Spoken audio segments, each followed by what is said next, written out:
Chapter 14. It had happened at last. The expected message had come. All his life, it seemed to him, he had been waiting for this to happen. He was walking down the long corridor at the ministry, and he was almost at the spot where Julia had slipped the note into his hand, when he became aware that someone larger than himself was walking just behind him. The person, whoever it was, gave a small cough, evidently as a prelude to speaking. Winston stopped abruptly and turned. It was O'Brien.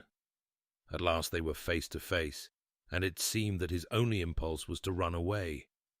His heart bounded violently. He would have been incapable of speaking. O'Brien, however, had continued forward in the same movement, laying a friendly hand for a moment on Winston's arm, so that the two of them were walking side by side. He began speaking with the peculiar grave courtesy that differentiated him from the majority of inner party members. "I had been hoping for an opportunity of talking to you," he said. "I was reading one of your Newspeak articles in the Times the other day. You take a scholarly interest in Newspeak, I believe." Winston had recovered part of his self-possession. "Hardly scholarly," he said. "I'm only an amateur. It's not my subject. I have never had anything to do with the actual construction of the language." "But you write it very elegantly," said O'Brien. "That is not only my own opinion. I was talking recently to a friend of yours who is certainly an expert. His name has slipped my memory for the moment." Again Winston's heart stirred painfully. It was inconceivable that this was anything other than a reference to Syme. But Syme was not only dead, he was abolished, an unperson. Any identifiable reference to him would have been mortally dangerous. O'Brien's remark must obviously have been intended as a signal, a code word. By sharing a small act of thought crime, he had turned the two of them into accomplices. They had continued to stroll slowly down the corridor, but now O'Brien halted.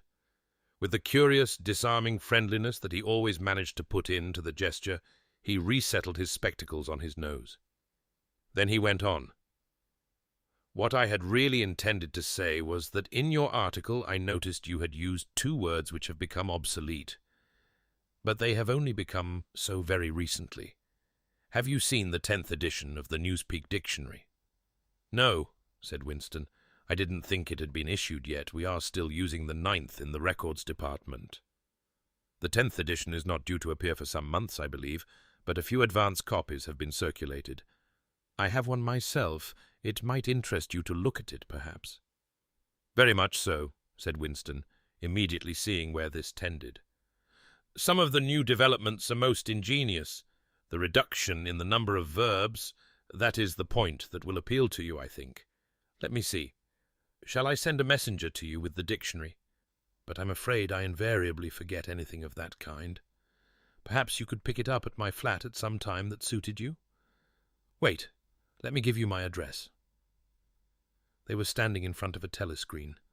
Somewhat absent-mindedly, O'Brien felt two of his pockets, and then produced a small leather-covered notebook and a gold ink pencil.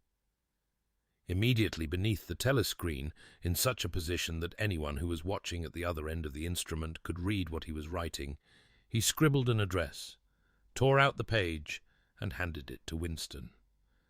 "I'm usually at home in the evenings," he said. "If not, my servant will give you the dictionary."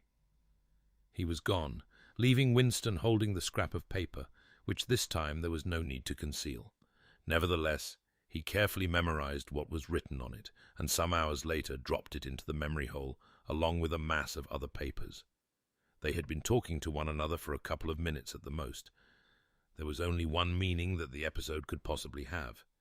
It had been contrived as a way of letting Winston know O'Brien's address. This was necessary, because except by direct inquiry it was never possible to discover where anyone lived. There were no directories of any kind. "If you ever want to see me, this is where I can be found," was what O'Brien had been saying to him.